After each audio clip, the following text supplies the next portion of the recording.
Hello,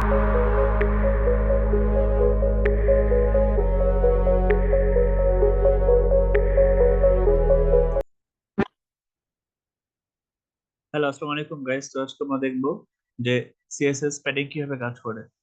তো দেখো, আমাদের প্যাডিং এর মধ্যে কিছু ভাগ আছে: padding top, padding right, padding bottom, padding left. মানে আমাদের যদি আমরা আমার ওয়েবসাইটের উপরের দিকে প্যাডিং করতে হলো প্যাডিং টপ, আর ডানের দিকে করলে প্যাডিং রাইট, নিচের দিকে করলে প্যাডিং বটম, আর বাম দিকে করলে প্যাডিং লেফট। ঠিক আছে? তো দেখো যে আমাদের ক্যাসকেডিং স্টাইল শিটে আলাদা আলাদা স্লাইডে আলাদা আলাদা প্যাডিং করা যায়। তো আমাদের যে এখানে প্যাডিং এর যে লেন্থ হয় সেগুলো হচ্ছে পিক্সেল, পিটি, সেন্টিমিটার, মিলিমিটার, এরকম ডাইরেক্ট দিতে পারো।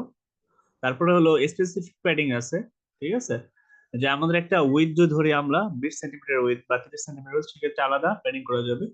আর ইনহেরিট কল যেটা বোঝায় যে আমাদের একটা প্যারেন্ট এলিমেন্ট থাকবে, ওইটা থেকে আমরা আমাদের হিসাবটা নেব যে ওইটা থাকবে 0 সেন্টিমিটার অথবা 0 পিক্সেল অথবা 0 পিটি। ওটা থেকে আমরা ধরে 20 পিটি অথবা 20 সেন্টিমিটার এগুলো নিব।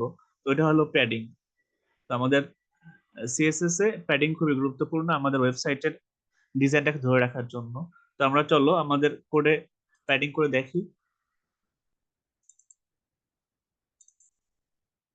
তো দেখো, আমরা আমাদের যে স্টাইল শিটের মধ্যে একটা ডিভারজেন্স নিলাম। তো দেখো, বর্ডার আমরা নিয়েছি 1 পিক্সেল সলিড ব্ল্যাক। ঠিক আছে? তো আমি এটা চাচ্ছি যে ব্ল্যাক না নিয়ে আমি একটা গ্রিন নিয়ে নেই। GR EEN, green. গ্রিন নিলাম। তারপরে আমার ব্যাকগ্রাউন্ড কালার লাইট ব্লু নিলাম। তো আমি এটা লাইট ব্লু না নিয়ে একটা আমি ব্ল্যাক নেই। ব্ল্যাক, হোয়াইট, হোয়াইট নিলেও ভালো হয়, হোয়াইট নিলাম। আর প্যাডিং উপরে দিয়েছি আমরা 50 পিক্সেল, ডান পাশে 30 পিক্সেল, নিচের দিকে 30 পিক্সেল, বামের দিকে 80 পিক্সেল। ঠিক আছে?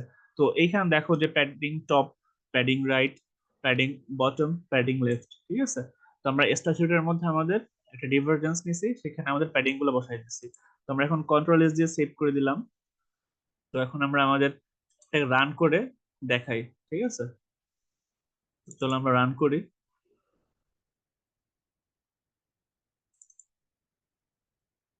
দেখো চলে আসছে। তো আমরা দেখো এখানে যে দেখো ইউজিং ইন্ডিভিজুয়াল প্যাডিং প্রপার্টিজ। তো আমরা যে প্যাডিংটা দিয়েছিলাম উপরে আমরা 50, নিচে 80, ডানে 30, বামে 30। ঠিক আছে? তো দেখো আসছে, this div element has a top padding of 50 pixel, right padding of 30 pixel, bottom padding of 50 pixel and left padding of 80 pixel. ঠিক আছে? তো এরকম ভাবে আমরা আমাদের ওয়েবসাইটে প্যাডিং করতে পারি। প্যাডিং এর মাধ্যমে আমাদের ওয়েবসাইটটা সুন্দরভাবে ওপেন হবে। ঠিক আছে?